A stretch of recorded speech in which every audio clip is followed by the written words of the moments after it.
You're listening to this podcast, so I know you've got a curious mind. Here's a helpful fact you may not know yet. Drivers who switch and save with Progressive save over $900 on average. Pop over to Progressive.com, answer some questions, and you'll get a quick quote with discounts that are easy to come by. In fact, 99% of their auto customers earn at least one discount. Visit Progressive.com and see if you can enjoy a little cash back. Progressive Casualty Insurance Company and Affiliates. National average 12-month savings of $946 by new customers surveyed who saved with Progressive between June 2024 and May 2025. Potential savings will vary. Every team, every topic, everywhere. This is Believe. Welcome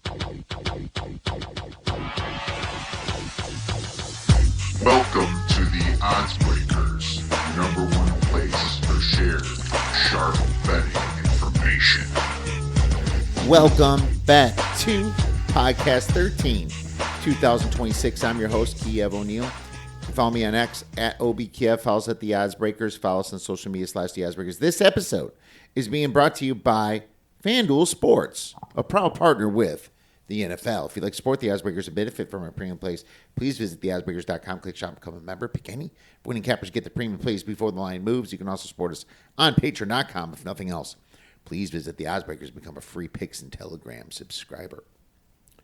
We have a wonderful show for you today. Lots on the docket. I am going to cover college basketball myself for the weekend.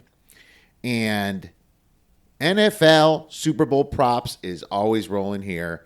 Andy Molitor from the Deep Dive podcast and BetSperts is back to break down his props and all the fun he's going to have for Super Bowl Sunday. Can't wait to talk to Andy.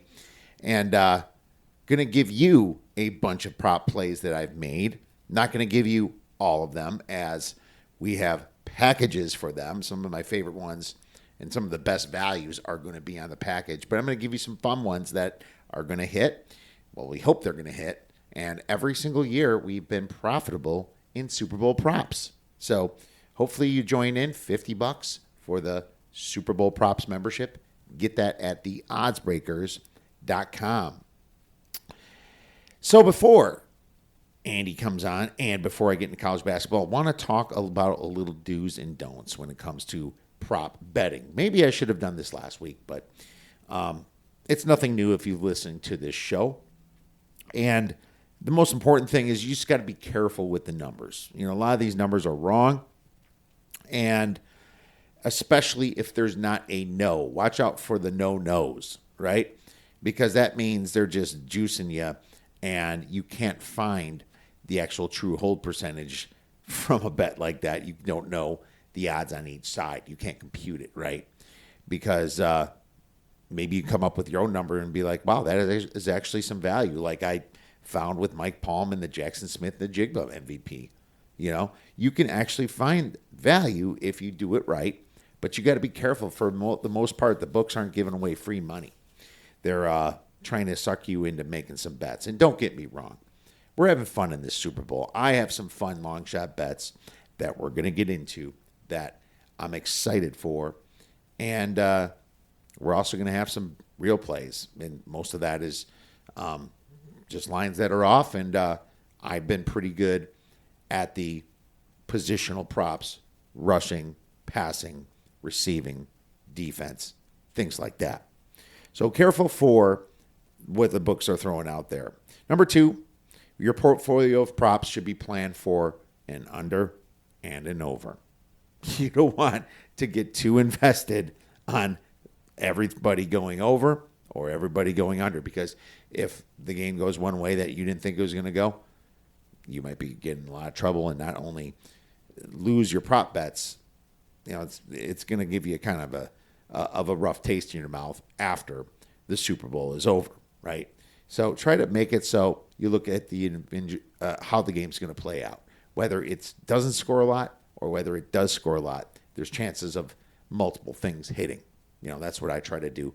Diversify my portfolio of prop bets. Sounds like a stock market, of course, but it's true. It's a market, right? It is a market we invest in because that's what we like to do. Bring in sports and bring in some fun in our lives. This should be an exciting thing for you. I do not want you to worry about your prop bets during the game. And I try not to myself. Am I going to have them in my back pocket to double check every once in a while? Sure. I'm not going to be trying to grade my props as they come. I'm going to say, this one might lose, this one might lose. That is a boring Super Bowl. You do not want to watch the Super Bowl like that. You want to enjoy the Super Bowl and say, oh, first TD, Drake May hit. Yeah, baby. Because you just remember you did it, right? Maybe a check every once in a while, but please do not get wrapped up in all your props. It's funny. A lot of times I don't even know if something hit. Did the rushing total for George Halani get there? I have no idea. I forget. And sometimes you miss a reception or miss a sack or something like that. And it's not like you can think like that the whole game when you're trying to have some fun, have some beers, whatever you like to do, California sober, however you like to enjoy your Sunday. Don't wrap yourself up in these prop bets. So really, those are my ideas for advice.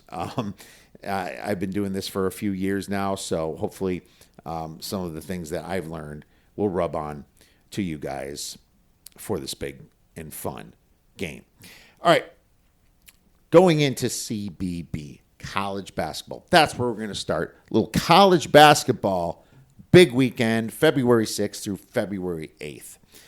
Always start with the trends, my friends. And starting with ATS, Portland State back on top. Man, they've been 1-2 all year, 14-3-1. Only a plus 2.8 ATS margin, though. They're just getting by. A lot of luck involved in their closing line. Scared to bet them. Stephen F. Austin at 17-4. Man, I kind of forgot about this team. Little Stephen F. Austin action maybe this weekend. We'll see. Mercer, 16-4, along with Sam Houston. What in the Sam Houston has gotten into this team? They have been just covering like a bunch of madmen. They play again on Saturday away at Louisiana Tech. Eastern Michigan, 16-6. Miami, Ohio, 14-6. What gives with them? I covered at least with Buffalo. Jeez. North Carolina, Arts and Technology, 13-6. DePaul, 15-7-1. Iowa, 15-7. Texas A&M, 15-7. Kansas, 15-7. And Nova, 15-7. It's weird to see Kansas and Nova there, but Nova's got the new coach. So they're better now. They're kind of like a bully, like I talked on Kyle Spaces. By the way, 3 of our big dogs hit in Kyle Spaces. 3 out of 4. So that was a lot of fun. And our best bet on St. Joseph's hit with Spaces. So Kyle and I and guests are Josh, actually step on a duck. Josh is one of us too, doing it every single week. Our guests and our team has been doing pretty well on that show. So try to check us out on Spaces, which is on Twitter at 8:30, 9:30 Pacific on Tuesday nights. Some other teams, Illinois 15-8 against the spread, Nevada 15-8. Some of those bigger names there for you. Somehow ASU is 14-8-1. So what is going on there with ASU? Now, for the other side of the coin, the worst covering teams that have been burning people's money that back them, starting with Texas Southern 4-14, Kansas City 5-16, Marquette and Oregon, gross 6-16, Florida Gulf Coast 6-15. Loyola Chicago 7-17, but they're really injured and they got some guys back, so I'd watch out for them. James Madison 7-16, not the football team, and Oklahoma 7-15-1. Some of the bigger names coming up here: Wake Forest 7-14-1, Creighton burning people's money lately 8-15. Man, I wish I sold high on Creighton a couple weeks ago.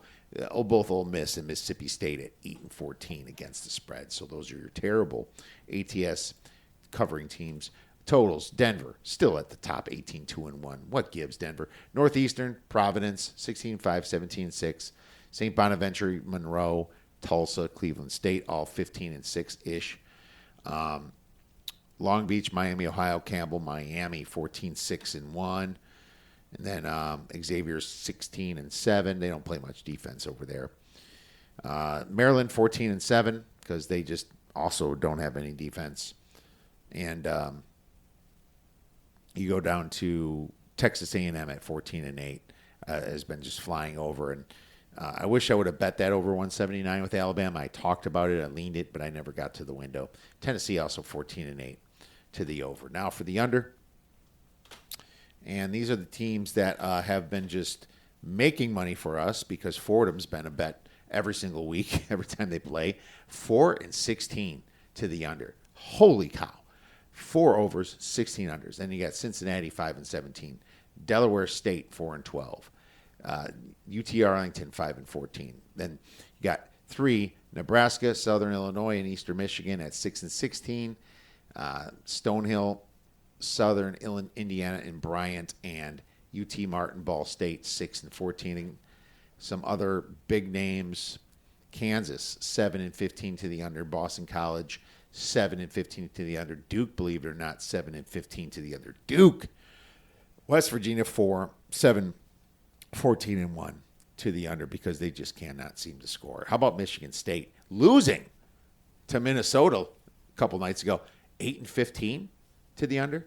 And Illinois 8-15 to the under. Play fast, been blowing out teams. That's the problem. By the way, what the hell is Gonzaga losing to Portland last night? Huh? What the hell is going on there? It's college basketball, baby. But there you have it. Those are our trends coming in. Now a little buy low, sell high. I'm selling Tennessee. They're creeping up again. They won 4 in a row against a very broke-down Alabama team. Georgia was overtime in Georgia. Give them some credit for that, though. Auburn at home won by 8.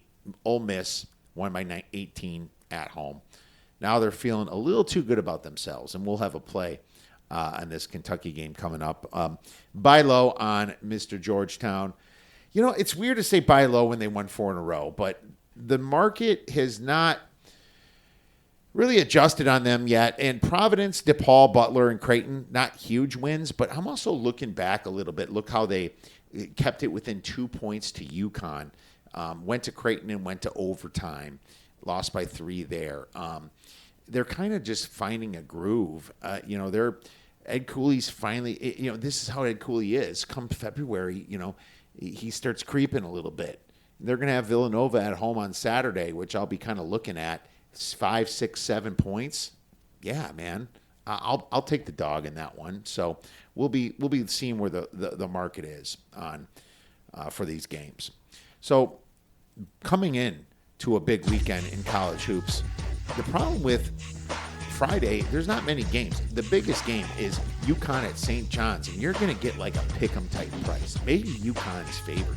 I would take any of these guys plus 2.5 because I think this is going to be a very close game. UConn has been hot. They've been great.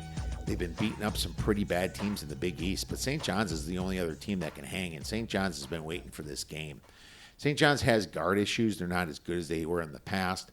They're not the greatest offense in the world, but they're playing much better defense, ranking 18th in defensive efficiency, but UConn ranking 5th in defensive efficiency. Going to be a very defensive-oriented game. Might even look to the under, but you're looking at a total of 145. It wouldn't shock me if these teams went over. Last year, when UConn played St. John's, it went over. And both were defensive teams again last year. And Jesus, that went way over. It went to 164 points. The one before that, though, the first game of the season went to 130. So it just depends upon how it's going to pace. Maybe a live betting situation here. But I predict the spread at Pick'em, so I can't give a play on it. But I'm just telling you, if it's 2.5 or more on any side, which would probably be the UConn side because a lot of public's jumping in on UConn, I would probably have to jump in on St. John's. Not a lot of other big plays looking for Friday. Maybe I'll look at Loyola. They're looking to be a 16-point dog to Davidson. And it's because Loyola was so injured. But now Loyola's got some dudes back. They still have one starter out and some depth pieces, but they are playing better. There's only 2 guys that have played the 24 games there. But the fact that they've got some guys back, this Loyola team isn't quite as bad as what you think. So we're going to look at Loyola for the cover most likely on Friday. and maybe a St. John's if it's a past plus 2.5. Saturday is the big day. Now, here's the thing with Saturday. You have these massive road teams. You got Illinois on the road at Michigan State. Illinois coming off massive wins, right? Michigan State coming off just the grossest loss to Minnesota, and then the heartbreaking loss. Is this a spot where you're just like, Michigan State's going to pull it together, Illinois is going to be flat? I don't think so, man. I'd be scared to fade Illinois. As a matter of fact, I did put a little bit on Illinois recently here at 12-1 to win the championship. They're one of the teams now that I really believe in, and I think that they might even have jumped Michigan a little bit in my mind. Michigan State, good home team. Not a lot of talent after Fears, in my opinion. Cohen Carr is a beast of a dunker, but now he's going against a bunch of talented Serbians over in Illinois. And, Illinois has been playing without Boswell, too, and they've just been playing extremely well. I think probably Illinois at Pick'em, but my point of what I'm trying to say is you got these great teams on the road. Florida at Texas A&M. I like Texas A&M. Don't love them they've been on a roll, but they kind of showed some weaknesses at Alabama. If it says Florida -2, if it's -3 or more, I'd be on Texas A&M. Here's another one: Alabama at Auburn. Alabama's getting healthy. Auburn's probably going to be a little bit of a favorite, but not much of a favorite. That game can go either way. Duke at North Carolina. This is a massive spot for North Carolina. Duke's going to be a 3.5-point favorite here. North Carolina, home dog. Hubert Davis, a terrible coach. North Carolina, ton of talent. But what's it going to take, man, to get to the window with North Carolina? Take at least 3.5. Probably want 5.5 there. Duke is the best team in the ACC by far. I hate betting against Shire and good coaches like that. That is just a recipe for disaster when you do that. I think he's doing a great job over there. As a matter of fact, I liked him. Not going to lie, I like him more than Krzyzewski in a way. Not to take anything away from Krzyzewski, but Shire's doing fantastic there. Another one, you got Houston at BYU. What's going to take to bet BYU? What kind of line you want that out there? BYU has to play a perfect game just to be close, I think, against Houston. Houston is not as good on the road, but are you going to get 4 points? Are you going to get 5 points? Or is it going to be 2? Is the market going to drive this SOB down? The market's been keen on this stuff, So that's going to be tough this weekend. Looking at these lines here in these situations. LSU, Georgia, that's an interesting one. LSU is not exactly a great team, but they're a lot better at home. Losing to Mississippi State at home was like, what the hell happened? Georgia losing 3 in a row. The over-under is going to be like 165 on this one. LSU's going to try to slow it down a little bit, I think, because Georgia's just going to have that massive pressing pace. Georgia does not have that great of a defense. Yeah, it's going to be a high total. So those are, just thoughts on the hodgepodge, right? It's kind of doing hodgepodge first a little bit with you, I guess. Let's go to the actual plays I'm probably going to be making. And always tweet this out just to be sure. Going to start with Florida versus Texas A&M. And I just mentioned it, Texas A&M. I'm going to say 3 points in a total of 162. It's going to be a great game in College Station. Texas A&M coming off a tough loss at Alabama. I think they could be ready to bounce back. But Florida, man, red hot. Gators have been, and I'm just not sure how good the Aggies really are. They're kind of like a Vanderbilt. That great guard play, small forwards, not too many big men. And when you got Florida being the best front court in the league, that's tough to go against with all the rebounding. Florida's been good on the road too. They beat teams like Vanderbilt, just like in A&M, right? I think A&M and Vanderbilt are very similar. Like I said, Florida kept it early, November-ish with Duke. on December 2nd, within 1 point. Florida is number 2 in offensive rebounding, number 2 in defensive rebounding, the number 1 overall rebounding team. That's supposed to be Houston, but it's not. It's Florida. Houston this year doesn't rebound that well on the defensive side for some reason. But going back to what I'm probably going to do here in this game, Texas A&M plays at a super pace, 11th in average possession length, 24th in adjusted tempo. Florida, 57th in adjusted tempo, 62nd in average possession length. And if they weren't blowing out so many teams, I think that would be faster. And that's where you're going to get a little value on this total. I even said 162, but I don't think this is nearly high enough. The Aggies, 22nd in effective field goal percentage, but only 122nd defending it. So their defense has been really bad.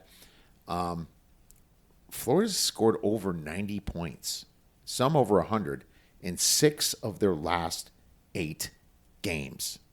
Now, Florida doesn't shoot the 3 well, but the fact that they clean it up and clean those rebounds up is really huge for them. And at least the Aggies are a better offensive rebounding team than they are a defensive rebounding team. So I think this is going to be a little bit of a shootout. I know Florida probably doesn't want it to be a shootout, but against bad defenses, there's nothing else you can do sometimes but just to charge the rim. And I could see Florida doing that. Texas A&M, I'm not going to take them as a dog unless this is going to be 5 points or more. I think that'd be the number that I would definitely need. But just their last game against Alabama went all the way to 197. I'm expecting a very fast pace, and I think 162 would be a bargain. Take the over. 162 for 2 stars. Get busy living or get busy dying. That's goddamn right. All right. As predicted, Kentucky versus Tennessee. Actually, I should have wrote it Tennessee versus Kentucky because this is in Kentucky. Pick 'em. Total 145. Man, like I said, this Tennessee team, a little fugazi in my opinion. We saw this game a few weeks ago on the 24th when the Wildcats went into Tennessee and embarrassed them on their home court. So I guess this would be a road revenge spot for the Vols, but I don't think they have the horses to get it done. Tennessee's playing well, fortunate to play a banged-up Bama team, an overrated Ole Miss in Georgia.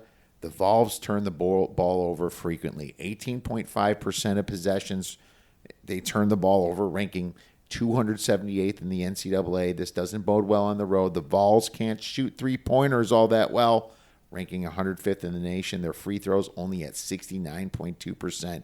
Not a good formula. The Cats, they've had their lumps, but this team's gotten it together. They have a great coach. And shooting 56% effective field goal at home, Tennessee shoots 49.8% on the road. That's going to take a hell of a lot of defense to overcome those differences here. According to Haslametrics, the Vols only ranked 339th in home road splits. Kentucky, number 6 in the nation at home road splits, being that they're at home, right? Cats have the size, down low to bang with the Vols. That's why I like Kentucky. I think they get it done again with Pope. Take Kentucky for 2 stars.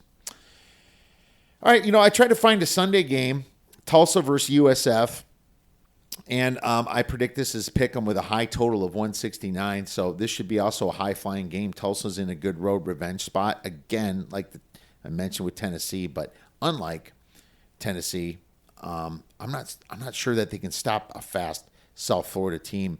Golden Hurricanes better at shooting, but the Bulls play much better defense, and it's at home.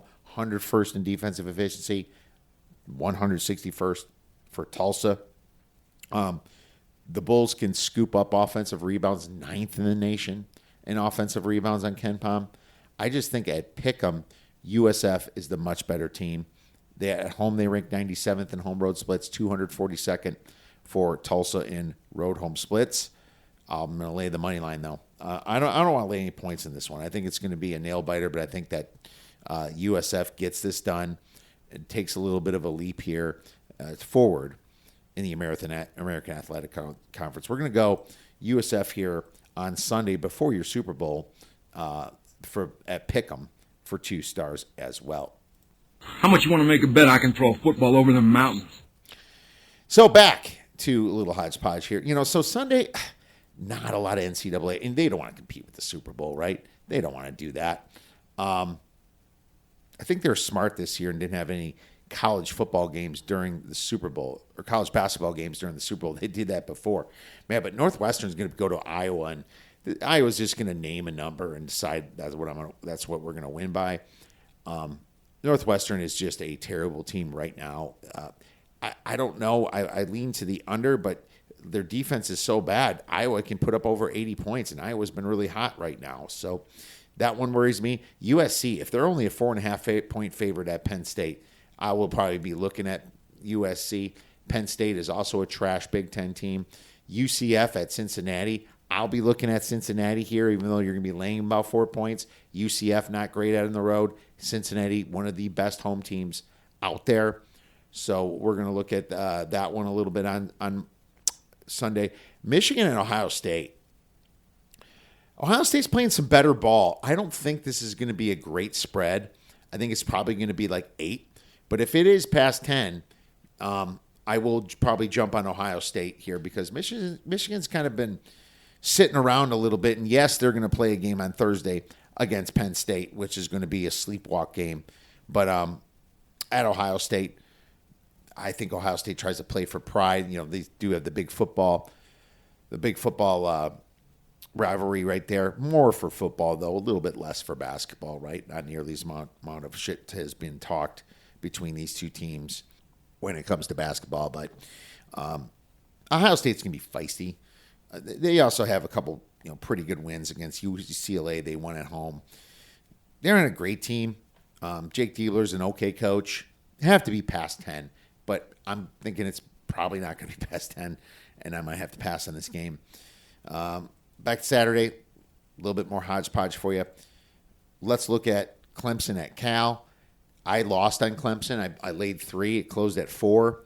And they only won by 2 points at Stanford last night, so I'm a little bit bummed about that. It was such a late game. I actually fell asleep before it went past half and was disappointed when I woke up and looked at my phone. I was like, seriously? But no, it's that West Coast travel can be tough, but at least they're staying out there, and they're going to obviously play Cal, which puts them in a little bit better position. Cal is better than Stanford. What's the number going to be? If it's Pick'em, I'll be looking a little bit more towards Clemson because Clemson was my buy low team last week. They still won, but Cal's got their own issues. Losing to Florida State was pretty pathetic, as bad as Florida State has been, right? They did beat North Carolina at home, but I think Clemson's a lot better than North Carolina. They're definitely better coached. They lost to Duke at home by 15 points. Being that Clemson's staying out there, I feel like they play a better game than they did, in my opinion. So I'll maybe looking to lay it with Clem, but wouldn't be a strong play if I decided to do that. Let's just look at what they did in Stanford here. It looks like they shot 48%, not so good, and only 41%. Well, 41% from 3 is not terrible, 7 for 17. But just not good enough here. Somehow they lost the turnover battle 12-7, so that kind of did them in. Insurance isn't one size fits all. That's why drivers have enjoyed Progressive's Name Your Price tool for years now. With the Name Your Price tool, you tell them what you want to pay, and they'll show you options that fit your budget. So whether you're picking out your first policy or just looking for something that works better for you and your family, they make it easy to see your options. Visit Progressive.com. Find a rate that works for you with the Name Your Price tool. Progressive Casualty Insurance Company and Affiliates. Price and coverage match limited by state law. The numbers say they should have won minus all those turnovers that they had. So that's what happens. Fouls and offensive fouls and things like that happen on the road that can put you in a really tough situation. So that's all they have for basketball this week. Obviously, Super Bowl. We're going to bring out our wonderful guest right now from Bet Spurts and the Deep Dive Podcast, Mr. Andy Molitor. Now I'm very excited to welcome back the co-host of the Deep Dive Podcast, as well as the Director of Content at Bet Spurts, and Mr. Andy the Machine Molitor from BetSpurts.com. You can follow Andy at AndyMSFW. Andy, the football season is finally ended here. Well, just about, right? What kind of shenanigans are you going to get yourself into this week? Oh, man, it feels like this takes forever with the bye week, right? It's such a grind, and, you do all this content, and it's almost like, hey, you get to, like, Friday, and it's like, all right, I'm done. I'm done thinking about this game. I've got my stuff in. I'm just going to space out. Honestly, I got a couple wrestling meets my kid has this weekend. My brother wanted to we have some younger boys. He wanted to take them to Monster Jam. So I'm going to Monster Jam Saturday night. Okay. It's not something I've ever wanted to do or done, but he bought tickets and he's like, show up, we'll go to Monster Jam. So just Monster Trucks. Jam. Right? Monster Trucks. Just Monster Trucks, crushing cars and stuff. So I've got some stuff to kind of occupy my time and get me through Saturday. And then it is crazy waiting all day for that game on Sunday too, especially, you're used to waking up Sunday morning. Sometimes you even have those London games right away, but man, that's a long wait too, waiting for that game to start, especially if you're sweating something. I have Seattle futures from earlier in the season, so I'm pretty biased as far as going into this game to start the day. That's great that you have Seattle futures. Good job. I know Mike told me yesterday a bunch about some of the bets that he's taken on Seattle, and that guy's in a pretty good situation here. There's two guys really. Like massive futures here, and I think one of them even bet the Patriots versus the Seattle Seahawks exacta, and I think he's got the Patriots winning though, if I remember properly, and that's going to be a lot of money there, $300,000 on that one. And that just makes you look at exactas, but there's only just so few that go through, man. But it's like I was telling Mike, it's like no duh. It's like you look at the easy. We knew that the Patriots had the easiest schedule coming in. We knew it. And we also knew that the freaking Sam Darnold won 14 games and Seattle's got a defense. It's like it kind of slaps you in the face a little bit. But, of course, the fact that you had a future on him is cool, and that's great. So you did see part of it, Mike. Did see part of it, Andy.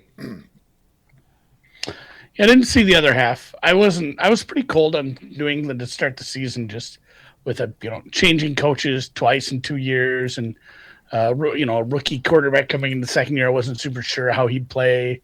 I wasn't in love with how they built their roster, but yeah, they took care of business when they needed to. And I don't ever do those exactas really before the season anymore. It's so hard. Yeah, I know. To really, but I do like to do one when the playoffs start. So I did a Rams Jags. Obviously, died pretty quickly. Oh, it's funny. Yeah. I actually did that too. I did Rams Jags because I wasn't a believer in Buffalo. Matchup a lot. I just didn't believe in Buffalo. I really thought they'd win that game, and they had their chances. They had that fourth down that he couldn't quite dive for. Mm-hmm. They had the ball at the end. He threw the pick right away. That was a brutal way to go. Sure was. And well, I'm not going to say I'm never going to do it again, but it's not going to be for big bets. That's for sure. Phoenix Open. I know you guys came down here one of the years. It's like 80 degrees all week here, man. I think people are having a blast. I'm heading out there tomorrow. I'm not going early though. There's something going on at the Princess Hotel there. I was invited to by Splash Sports, so I'm going to go check them out. But I got to tell you, you're a golf bettor, and I got to ask you, I should say, what do you got going on this week with the Phoenix Open? I got a couple guys going. I took I don't know if he's the elder or the younger Højgaard, but Nikolai, I have him. He's a couple shots off the lead, got her up, looking really good again after he got his win the other week. And I woke up, or I didn't wake up, but early in the morning, I looked at the scores when it first started, and Rasmus was leading. Or not leading, but right there. I'm like, damn, I always bet the wrong Højgaard, and they ended up flip-flopping. So I did go look at my account quick. I'm like, maybe I screwed up and bet Rasmus instead of Nico, which now that would have been bad because Nico is only 3 off the lead. I also have some Kitayama. He's not doing quite as well. He's 2 under. T14, I guess. But a lot of guys got to play golf this afternoon yet. Oh, yeah. Yeah, enjoy yourself out there. That's a fun time. It's almost too much fun. You got to be careful. Hard to get out of that place, too. I'm just going to drop $100 for park and have a few cocktails, and I got a football game on Friday and a baseball tournament all weekend. Thank God they'll end by 2:30 on Sunday, because I've seen baseball tournaments totally screw up the Super Bowl plans for certain types of people. But no, I'm going to check it out, and I'll send a few shots on Twitter there. So hey, man, right in the Super Bowl then. I mean, we got 4.5. You got some good futures, it sounds like, on Seattle. It's 4.5. It's kind of 5-ish, too. Depends where you look. I kind of think if I made the number, I'd make it 5.5 to 6, kind of somewhere in the middle, maybe like a juice 6 or something like that. I would have. But it's really in the place where I'm not going to bet a side or the total. But what do you think about the Super Bowl side and total?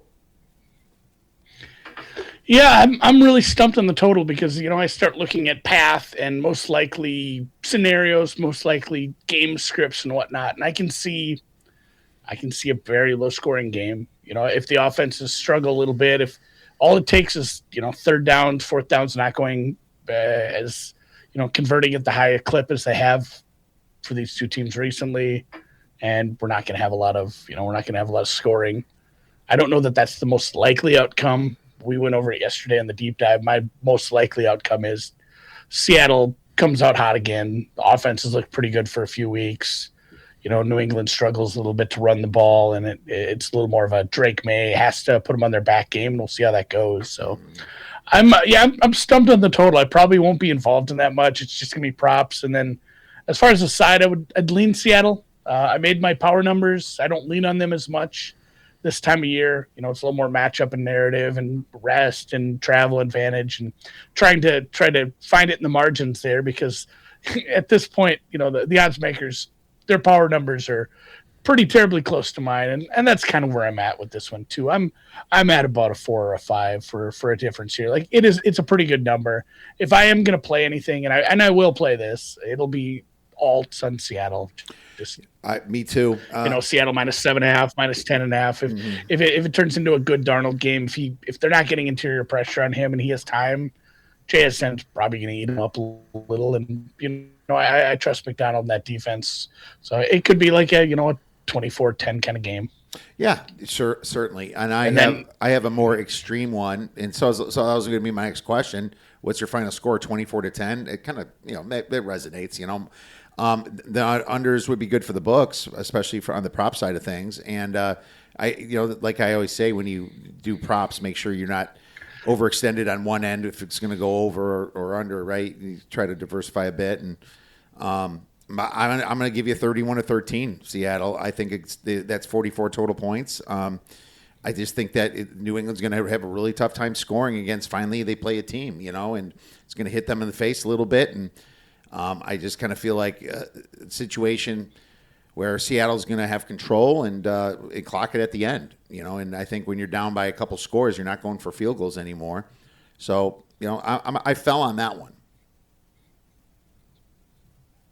Might do an all. Yeah, and like I said, I could see this being a higher scoring game, but it's funny that you mentioned that. The books would love 17-3 or something like that, because what people love to bet is anytime touchdown scorers. And if you get a game where if there's a game where there's only maybe 2 or 3 touchdowns, maybe 2 of them are scored by the same guy, it's like JSN for 2, which people would be betting that prop as well, I suppose. But just all those anytime touchdown scorers going to hell for people, because there just aren't any touchdowns. That's a big boon for the books, for sure, especially on a big game like this. So yeah, final score, I'm kind of with you there, like 30-14.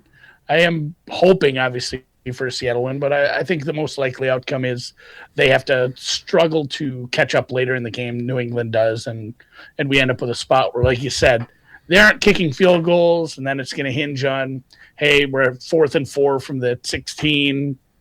There's going to be a lot of high variance plays like that, because they're going to have to score touchdowns to catch up at the end. Absolutely, and you can even hedge an alt line too, so it's not like you can't get plus money if that's your plan. I think you have a plan before going in.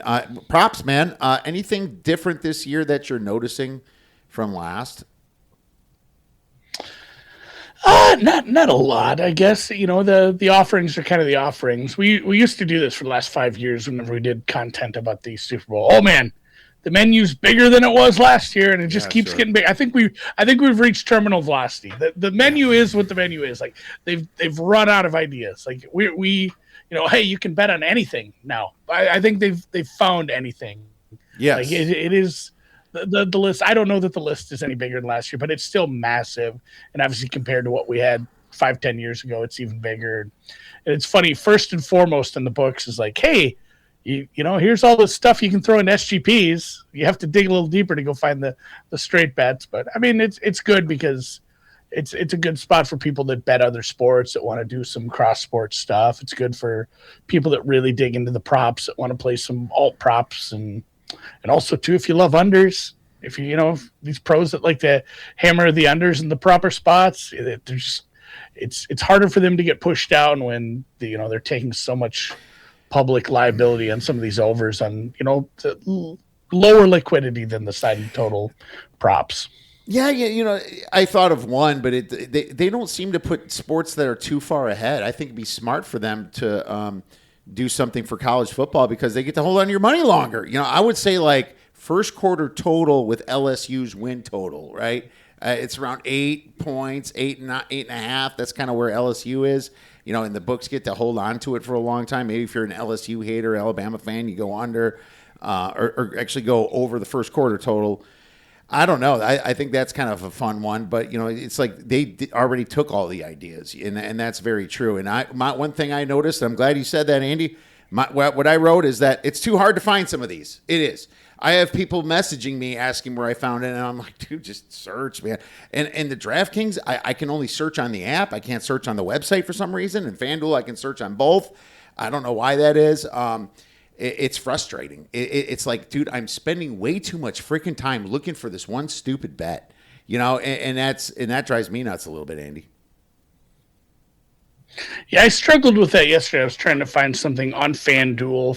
Somebody wanted me to use FanDuel odds for something, and I don't use them a lot because I'm in a state that doesn't have legal sports betting, and I just had to ask somebody. I'm like, buddy, where do I go? I keep clicking the wrong thing. I'm struggling here. And he's like, don't click the game, or don't click the Super Bowl, click the actual game, because I just kept ending up at like the SGP screen. And I just wanted like a straight prop. I did struggle to find that. It's anytime you use a book you're not used to. It's like going to you go to the grocery store that you don't shop at. You can't find anything. Dude, plus they're like making the whole alt overs where you pick it and what's juiced over a freaking point and a half. They put that in your face first, so you have to go for the rushing yards over under. You got to hit the extra click on that, which is a pain in the ass. Yeah, I mean, it's starting to get ridiculous how they're just trying to steer people towards what's going to be good for them and not what's good for the better. It does get annoying, and yeah, I sometimes do searches and I cannot find it. I was looking to bet an exact total an hour ago, and I just gave up. I was like, look, I don't want over under alt. I want an exact one just to see what the number would be, right? Because I kind of came up with something in my mind, but no luck there. Early props. Anything you like for the national anthem, coin toss, first score, or anything in the first quarter? The anthem's funny. I think they did practice today, and you saw some movement on some of the, somebody pointed out one of the Discords I'm in, and they pointed out their movement in like they give out ranges at some of the exchanges, so it was like between a minute 10 and between a minute 20, like in that 10-second range, and that took a huge shot up today. So I mean, it kind of speaks to an under. Depending on what price you're getting right now, I think it is -1 or a minute 19 at a lot of places. Yeah. It was 125 earlier in the week. It kind of moved on air. There wasn't really info. We didn't have practice reps yet, but people did bet that down pretty hard off that initial total. So I have a little bit of under. You can't not bet the anthem. I try not to bet the coin toss. That's true degen stuff. The only time I regretted not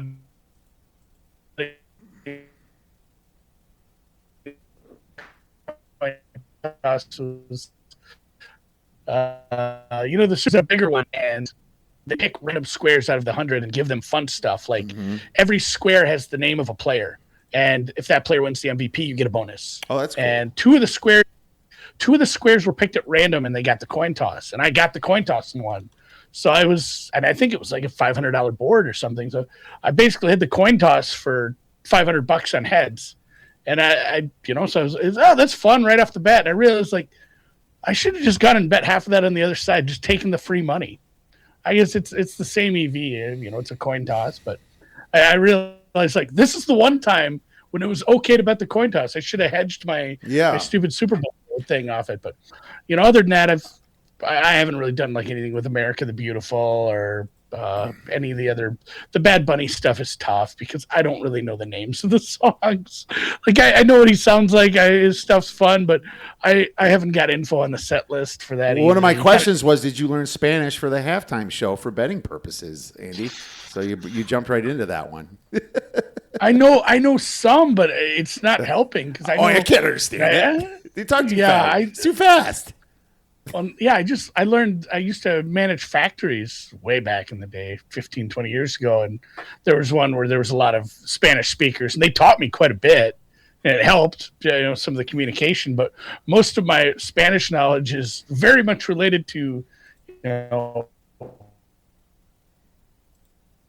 injection molding plastics products. So not super helpful for the Bad Bunny thing. So I'll see if I get some info on it. I'll bet into that market, but for the most part, I tend to stay away from those until somebody tells me. Well, Ian Rappaport was doing a report at the Super Bowl, and then they were practicing the national anthem yesterday, and it almost went through the whole thing. But I did tag Rafael Esparza, who does some of these props, makes them. And what's funny is like it almost got there, but you never know how long they're going to hold brave. You never know. That's really the tell right there is how long they hold that. And actually, there's a prop on that over 4.5 seconds for the Brave. So maybe go over in that and under in the national anthem and see what happens there. Find yourself a middle. Yeah, find yourself a little anthem middle for some of these low limits, but why not? You know what? I actually went with first quarter under 8.5. I think that they're going to be a little timid, just like every Super Bowl is. I'm always a first half under, second half over better, and it almost works every year, Andy. But instead, it really does. It does. But seeing it at 22 and a half, I want the 23. I'm not going to get it. It's usually 23 and a half to 24. It's usually around there. So this one's it's kind of extraordinary low, and I get it because none of these teams really go for it a lot on fourth down. They're pretty timid. They rely on their defense. Both of these are really defensive-minded coaches, so I actually didn't bet the under punts. I might get to the under punts, by the way, because it was last year it was 6.5, now it's 7.5. I still might get there. But I was like first score field goal because same theory, same game theory. Tighten up in the red zone, don't want to throw that pick, want to grab some points. Plus 330 for Seattle, plus 370 for New England. Blended odds about plus 175. I think that's always value. Yeah, Vrabel is a little more aggressive in the playoffs, which is surprising. But the punts one is interesting because and this is tough because you're talking about two teams. We only have two of the 32 teams here, and they're very unique to themselves. But as a whole, this is the fewest punts per game we've ever had as an NFL season. Like it was considerably lower than last year. Some of it is the aggressiveness on fourth down, and some of it is just better field position to start based on some of the kickoff rules, and even sometimes the kicker's just screwing up, not hitting the landing zone. If you start with at the 40, it's hard for you to end up punting during that one. So it was 3.5 punts per team per game this year, and last year was 3.8. So it just keeps coming down, that's what they want. Punts aren't fun. Yeah, I mean the field position starting has been funner for sure. I agree. I actually like what they did with the kickoff. I was really pissed that they took it away in the beginning, but now I'm like okay with it. I'm fine with it. A few guys sneak through too sometimes, so I'm actually thought that was finally a good move from the NFL. Any player props that you like, and I have a few to go over with you as well. But these are kind of like the ones we're used to betting all year, right? Yeah, and I'm not a huge props guy game to game during the season. I'll tail some people I trust. I'll play some that really stick out like a sore thumb to me. But obviously with this game, I have a few, and I did have to pump the brakes. And I've said this before. I said this to Drew. I said I started to play props and I started to make my list and I realized like I'm just making the same bet over and over. I'm making the Seattle game script bet. Like I can't bet it 500 ways. If I'm gonna keep doing this, I need to find longer shots because otherwise I'm just betting a bunch of -110, -115s that are basically Seattle leads the game and then New England has to come back, and I'm making that game script bet. But I've already made a few, and I like them because they can win in other game scripts. And one of them was Drake May over 30.5 attempts. I don't think their run game is going to work nearly as well as it has the last 2 weeks. It's a better run defense. And I do believe they'll be in a trailing game state, especially in the second half. They will give you the short underneath stuff. I think he throws quite a bit. And it's funny because these are very negatively correlated, but I do like his rushing as well. I think that's going to be their only two options later in the game is he's going to have to scramble. Seattle gives up a ton of scrambles. He's going to have to do it with his legs a few times if the run game isn't working. So it's a little negative correlation between those two. I'm not sure. I'm putting them in a parlay. Oh, you're putting Drake May over rushing yards? Is that what you did? Okay. Over rushing yards. So it's funny. I'm like very pro Seattle, but I'm still betting like Drake May overs because I think he's just going to be in that sort of game state. It's funny. I did look at the punts one. It's a pretty tight line, 6.5. It's gonna be probably a little chintzy on that. You mentioned the first half stuff. I do always like to look for that, see what I can find for the best price on second half, more points than the first half. I don't like it as much as I have in years past, but I do like that one. FanDuel Sports 7.5 -113 on both sides punts. So that's for punts. Yeah, that's probably an under. That's the one I'm eyeing. Like I said, it was hard for me to think about it based upon the defensive orientation, but you're right. They're starting at the 35 a lot. I think that this year was even more than last year, even though it's moved a whole point. Yeah, I got to take that, so I'll count that. This will be one of my live bets for this podcast. What else did? By the way, it sucks. I guess I'm head to head with you, May. I took May under, and it was 39.5, and now it's 37.5. I just thought it moved up a little too much, but you could be right. It wasn't like one of my biggest plays. I just kind of was like, when Seattle kind of be ready for May? And it's like against some of these scrub teams, that's where he didn't have to run. He actually did well against the bigger names, actually. So it kind of goes for you. But I just wonder how good Seattle's defense really is and if they're going to spy him a little bit. So, no, little disagreement there, but not a big deal. Another one I like is Hunter Henry over 3.5 receptions. I got it when it was 106, -106. It's higher now, but I think it's one of those dump off to the tight end type things. I think Diggs is going to be locked down personally, so I'm going to take Diggs' under later. That went down too, though, Andy. A lot of sharper people are not waiting till all the bets come in because that hasn't worked a lot. We used to say wait till the last minute, but no, that has not worked. It is the last few years, Andy. I've noticed the sharper people will see a number and they're grabbing it already. Yeah, and I've looked at sacks as well. Not individual, but just like team sacks. I don't love the matchup of like Campbell and some of the other guys against. I mean, it's not even going to be a bunch of blitzing, but it is a bunch of confusing looks up front. So I think they're going to be some not like a full on whiff, but like it's tough looking at the Seattle front, deciding who's coming, who's not, who's dropping, and there can be some missed assignments. You can miss a stunt here and there, and May does hold the ball a little longer than he should at times. So I think he gets sacked. I believe that was 3.5. Haven't placed that one yet. I'm still shopping around. Yeah, I know I took that one, and I'll get to that too.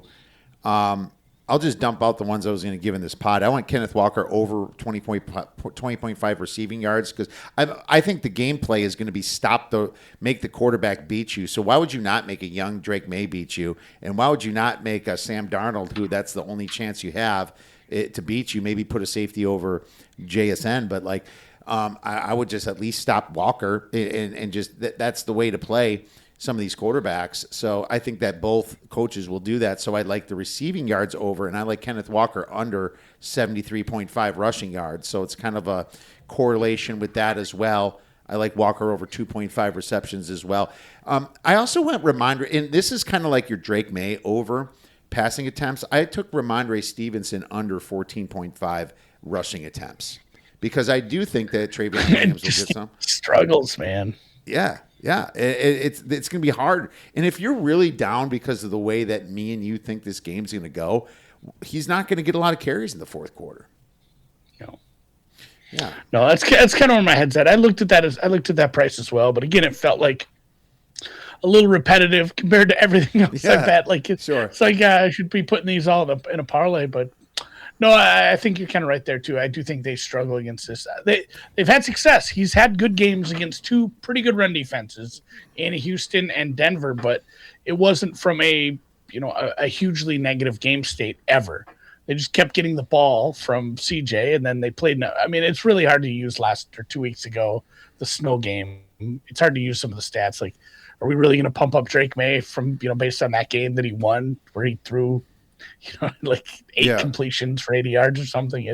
It's tough to use a lot of what happened in that game. Obviously, they were going to go to the ground there. So, well, I mean, I grabbed a good number on Booty going over, and I gave that out on an earlier show that it went up since I bet it. But I'm thinking, like, why are you guys using Denver's game? And I think the books kind of averaged it out or whatever they do to make a number, and some of those were wrong because of that game.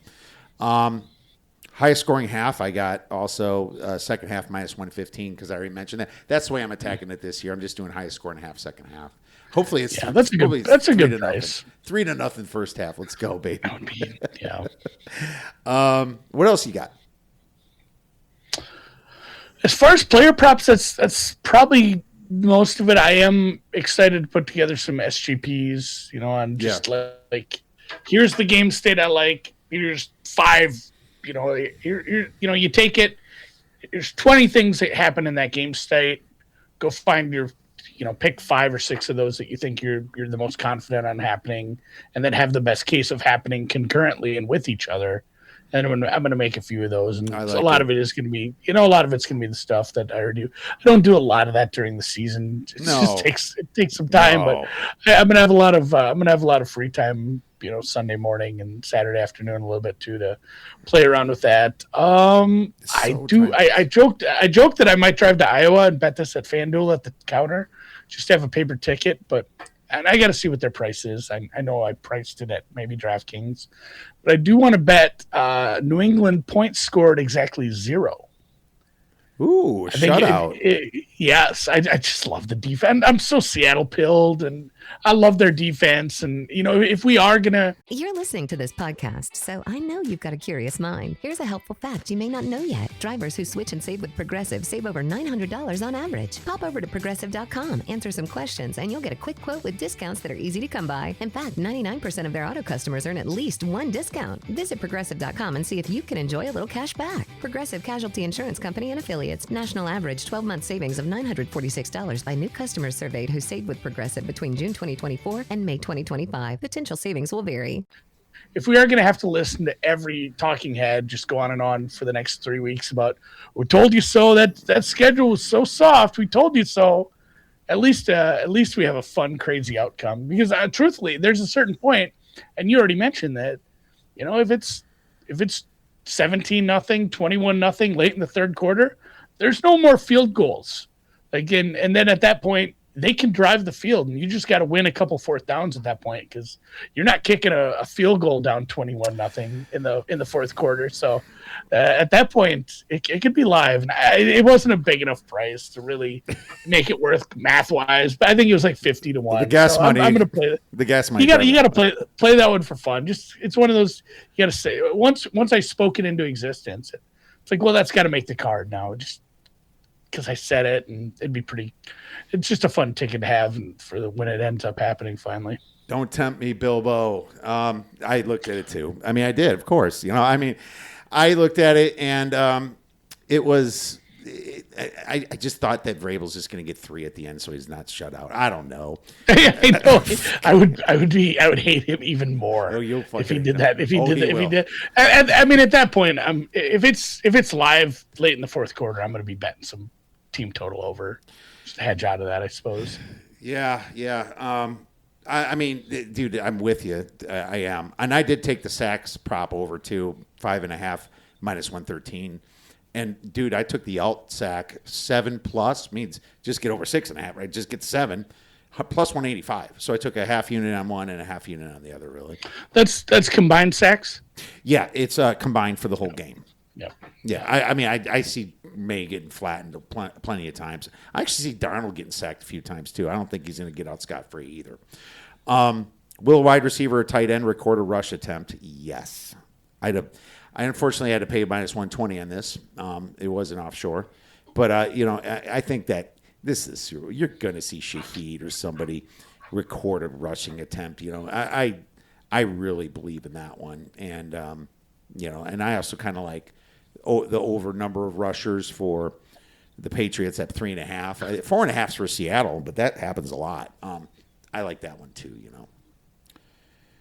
TD props. Yeah, that's interesting too, because you can even win that on just an oopsie play where it's supposed to be a wide receiver screen and he just takes, he doesn't quite get to his spot and it's a sideways pass, and suddenly it's like, yeah, that goes in as a rush. That happens. That happens in games. Not even a planned running game, but it was supposed to be, just a kind of a forward pass, maybe a yard, and he takes a big step backwards to grab it on a wide receiver screen. Those get put in the book as a rush, which is, how it should be. Right, and it's a lateral like too. Prop. It's a lateral too. But remember, if you fumble in a lateral, it's not a fumble. Whatever hell that. Yeah. I don't even want to get into that, dude. But it's like the fumble on the handoff. Those are given to the quarterback, no matter whose fault it is. Yes, that's just a quarterback turnover. Yeah, that's true. And yeah, it's always those quick screens to the wide receiver could always be a backwards pass for sure. Did you do TD props? I haven't, man. It is just chalky. It does feel like the people who took all the long shots might get blown up in this game because. Oh yeah, Kenneth Walker probably scored. I made this joke ahead of maybe it was the Rams or Niners game. Obviously, it had to be. Those are the only two they played. But I'm like, it doesn't matter what the Kenneth Walker price is. It's probably that's just coming home. That's just how their offense works. And he scored the first touchdown there. It wasn't the Niners game because then obviously that was Shaheed, but. JSN, Walker, Stevenson, and then maybe even May. It feels like they eat up a lot of the touchdown equity, and some of the long shots are really hard for me to get behind. So I don't have any guys I really love in that market. Did you bet some? Yeah. It would have to be a long shot, and it's like. Yeah. I'm not going to. You can't go. I don't know if you can go back to the Bobo well.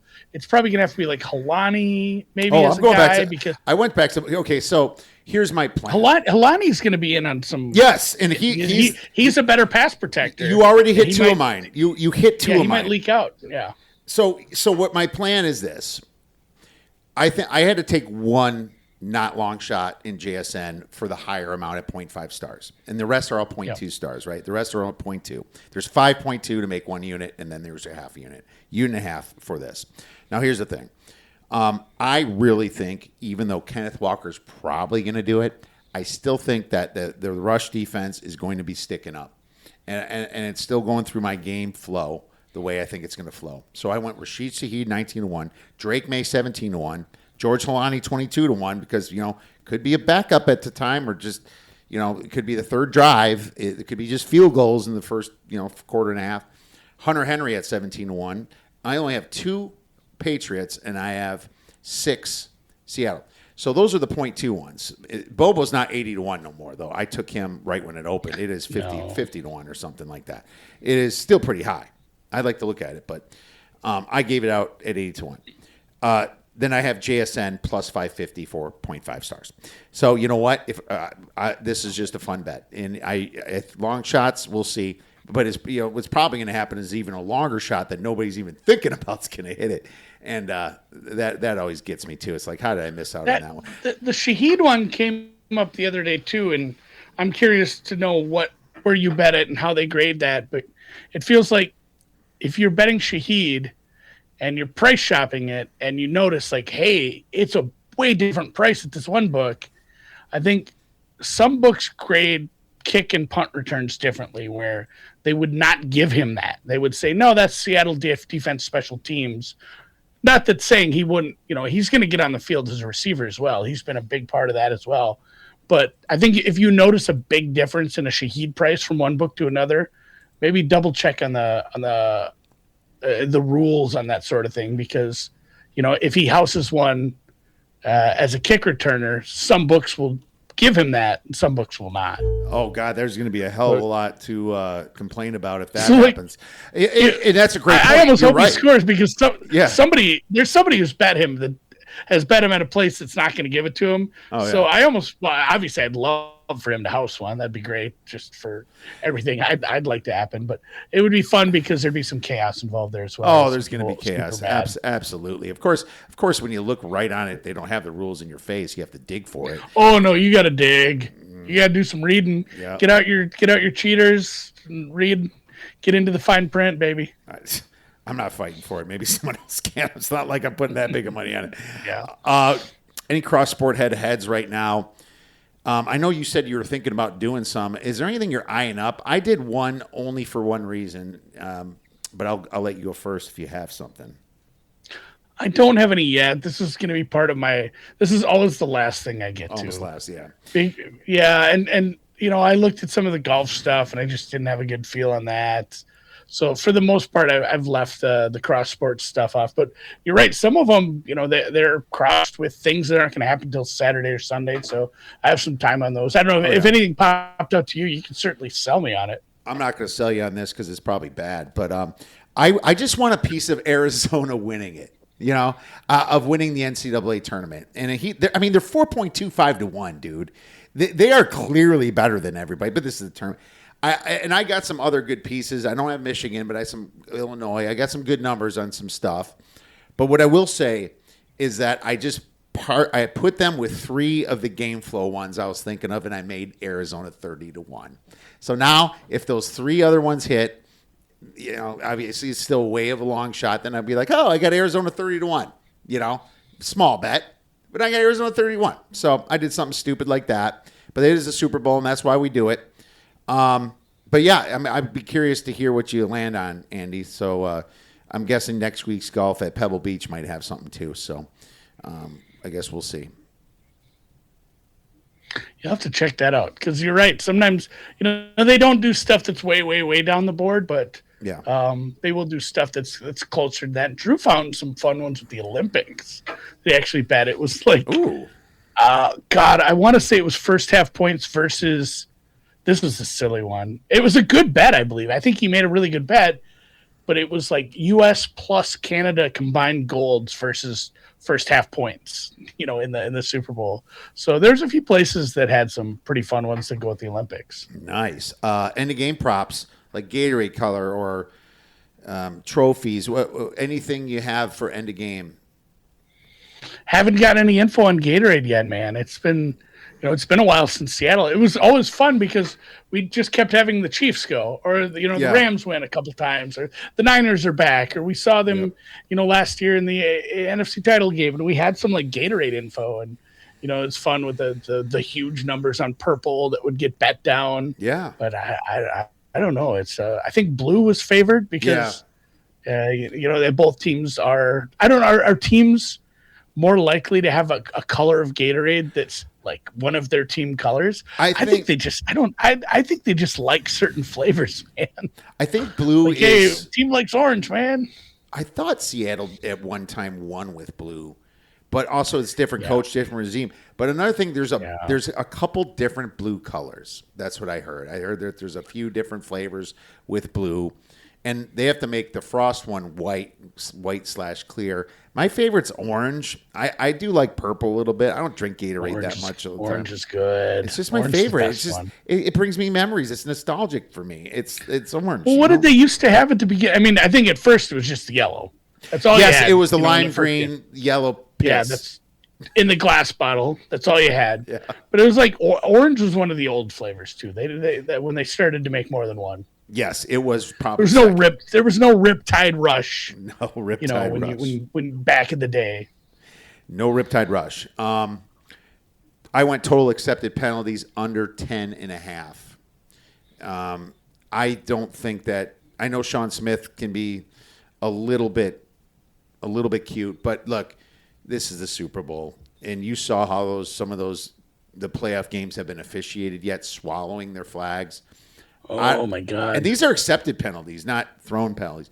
I think that there's a damn good chance that this prop goes under, and I don't know. I would bet it's juiced by now. I did it probably Monday when I bet this, but that is too high. That is just too high. Total accepted penalty.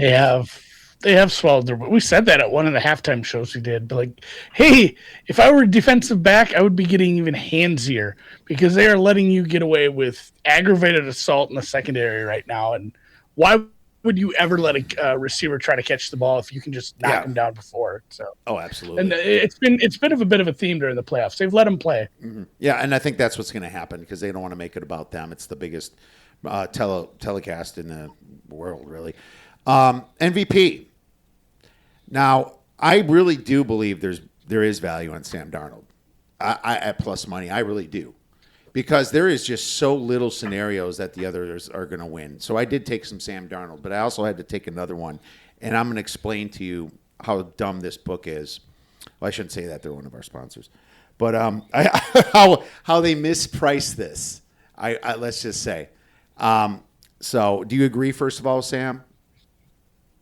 Yeah, it's hard to see like Walker because a running back has to do so much in today's world to be recognized above a quarterback. And then at the same time, a wide receiver is dependent upon the quarterback. So like if JSN catches every single touchdown and has some sick stat line, it still might not be enough. Like I think he has to have, I mean, for a wide receiver, let's just say JSN, and the obvious example, he'd have to have, maybe break the receiving record for the Super Bowl, which is, like 220, or just like 170 yards, 3 touchdowns, and one of them has to be like a sick ass catch where, oh my God, can you, or the game winning catch. But at the same time, Darnold would have thrown the game winning touchdown. So it just feels like I don't understand the scenario, and we did lay it out a little.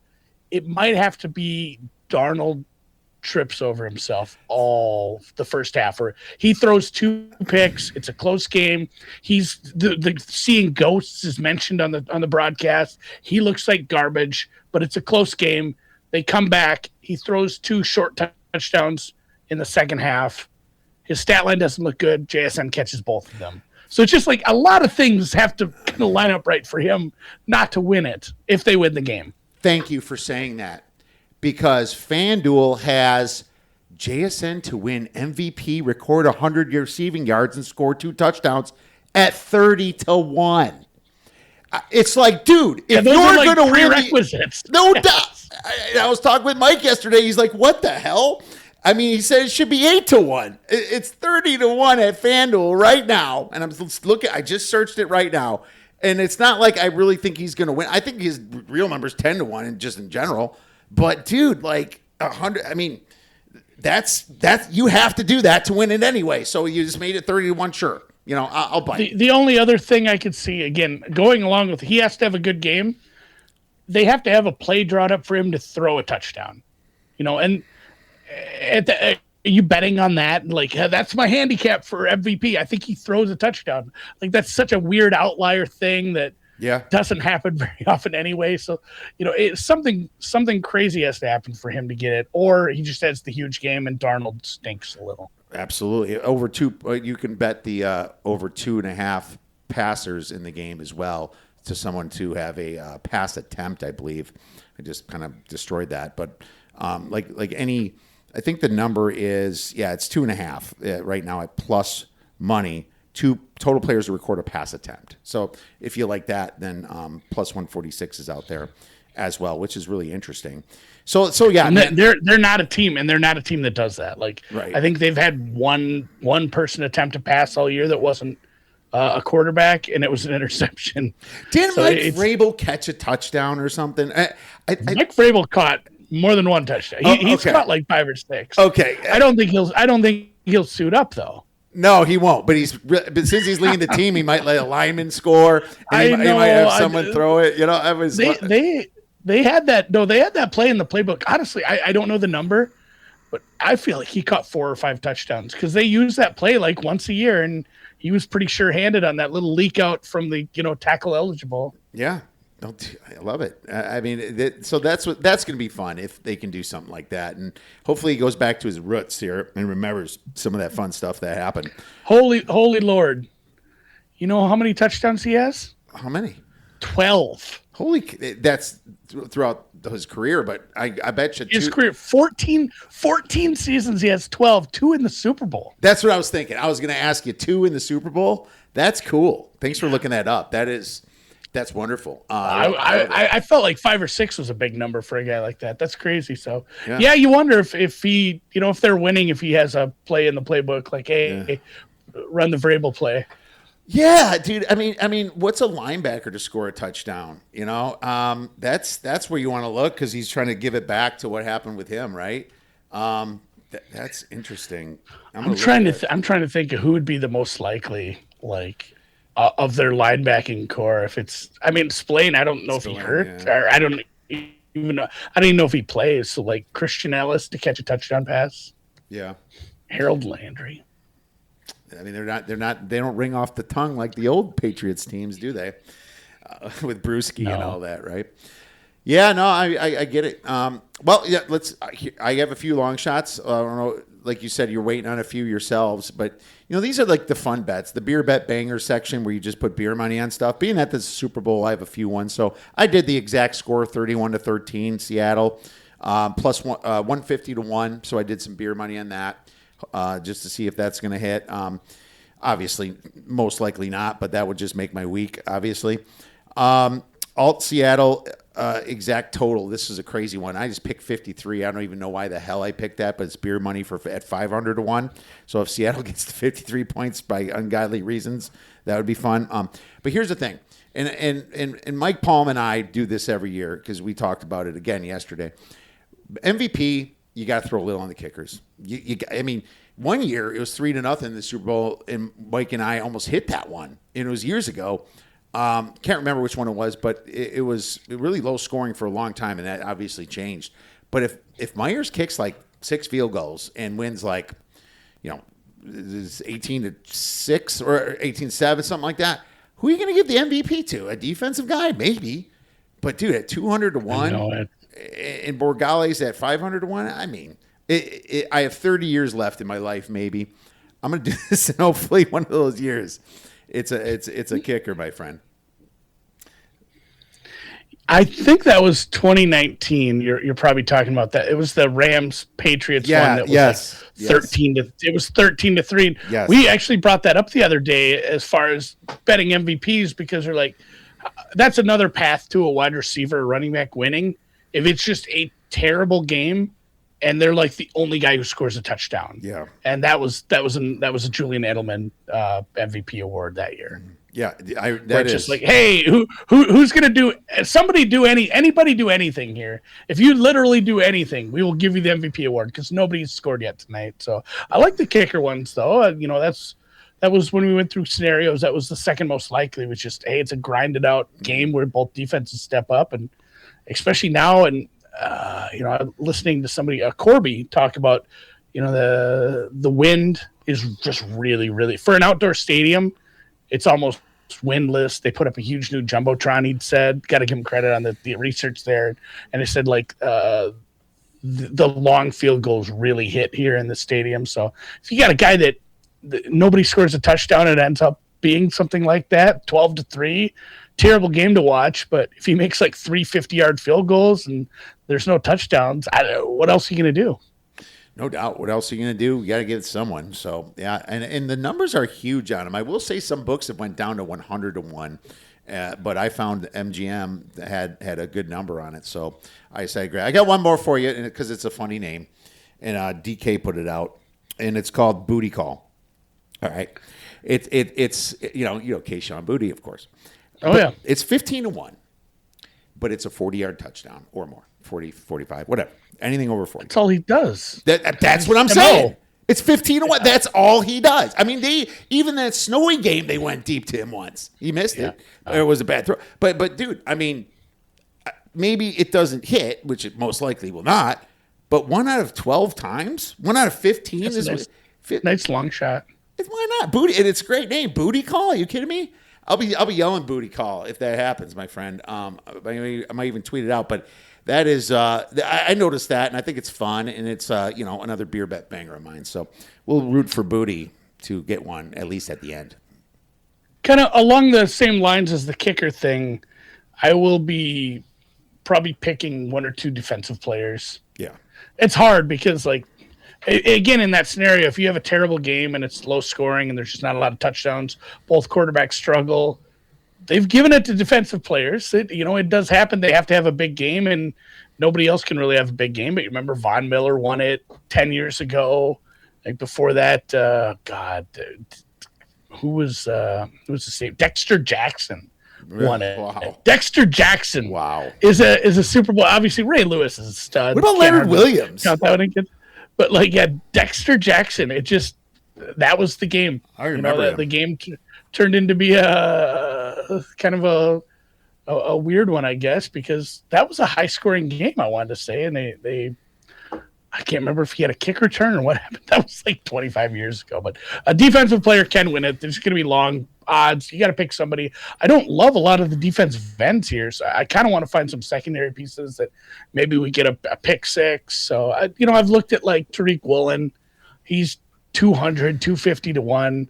When these guys are 150 to 250, you can bet 3 or 4 of them and not feel too bad. So I'm probably gonna pick 2 or 3 secondary pieces and maybe a pass rusher and play some money on them as well. I would go with Witherspoon at 100 to 1, right? And it's maybe higher somewhere else. I'm just looking at one book. Yeah, 125 at FanDuel right now. Okay, and Leonard Williams, because they might double up on Lawrence and he sneaks kind of through. They do a lot of stunts, right? I would think that he has a good shot of let's just say 3 sacks and just fumble sacks and it's a low scoring game. Leonard Williams, I would do that. I mean, obviously we're just playing with fire right now because the more I look at this stuff, it's holy cow, I got 30 units invested in the Super Bowl. Yeah, it'll get out quick, man. But no, I get it. I would love to hear what you land on for sure. Well, and some of it with defense, especially if you want to play a secondary piece, this happens all the time where it's who the hell is this guy? And he turned out to be pretty good over the stretch of the year. But I think it was the Vikings-Bears week 1 where there was a couple of interceptions, and the first one, maybe even the touchdown, was Nashawn Wright. I'm not super familiar with Nashawn Wright. Obviously, by the end of the year, he was a bigger part of the Bears defense was playing pretty good. Yeah. But sometimes secondary is just being right place, right time when there's a bad pass or a tip ball. So if there's a guy in the secondary and you want to play some long shots like this, just be he's not that good, but he's literally out there all the time because this is they play a lot of light boxes and they play, this guy's playing 80% of the snaps. So somebody like Josh Jobe, he's 700 to 1. Josh Jobe ain't any good. He's a weak spot back there. Compared to some of his brethren that are much better at playing secondary for the Seahawks. But Josh Jobe, a couple interceptions just because the ball bounces the wrong way. That's a fun ticket to sweat. Sometimes it's the best ability is availability. The best chances of getting interceptions just being a guy who's on the field constantly for these secondaries. So kind of look at who just plays the most. Yeah, but who is in the most, who has the most opportunities. Because you're just guessing. You're guessing anyway.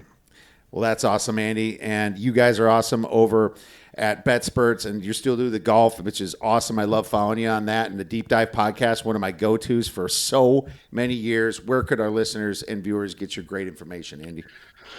Yeah, just Twitter, man, or whatever they're calling it now. But at Andy MSFW, just on the Twitter machine every day. At Deep Dive Pod, you can find that on YouTube as well. And how do they say it? Wherever you find podcasts, the Deep Dive Podcast. Wherever you just find did our we just did our Super Bowl episode yesterday, and Drew left me, flew off to watch some skiing in Italy. I heard he was. They're doing a ski. They're doing a ski event over in Italy this week, I guess. Well, that's interesting. Calling it the Olympics. I'd be curious to see where he's watching the Super Bowl then. So that's That's going to be I interesting. know. Hopefully, it's not the same as it used to be, where it's like, oh no, I'm in the Caribbean and they're not showing football because I went on vacation because they don't care. But like nowadays with streaming services, it's a lot easier. You don't have to like go to a bar and yell at them to turn it. We don't have a CBS or Senora. Dude, I was just in Mexico. But it is going to be like 3:30 in the morning when it's on. So our hotel in Puerto Vallarta during Wild Card weekend had the game, so I was pretty happy about that. I double checked, but these days you can certainly find it, especially with all the streaming services. Make sure you guys check out Andy at Andy MSFW. Best of luck this weekend, Andy. Now to recap our plays, starting with the college basketball. We are going to take Kentucky Pick'em. We're going to take the over 162, Texas A&M, Florida, and South Florida also at Pick'em for this weekend. And we're going to go NFL. We obviously gave out some of these before, so a few of them are redundant, like first score field goal.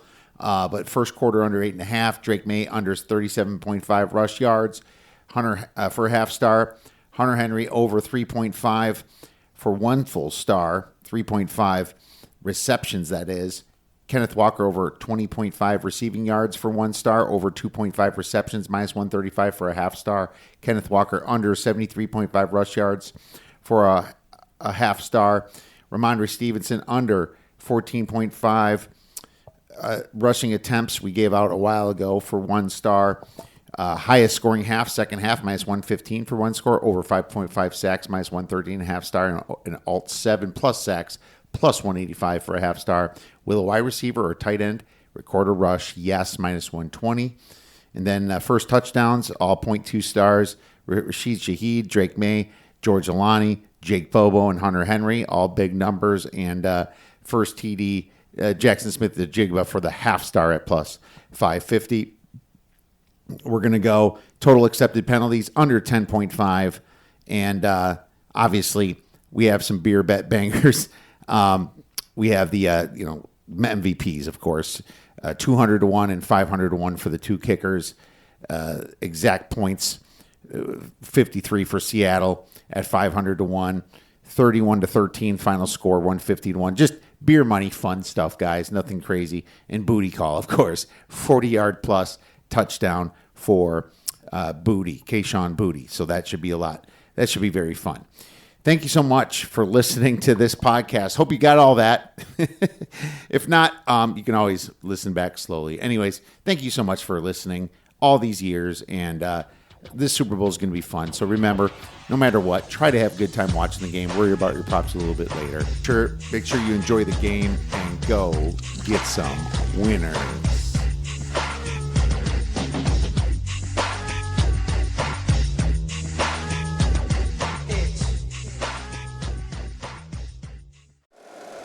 If you like the show, please take a moment to rate, review, and subscribe. It really does help the show to grow. Thank you for listening.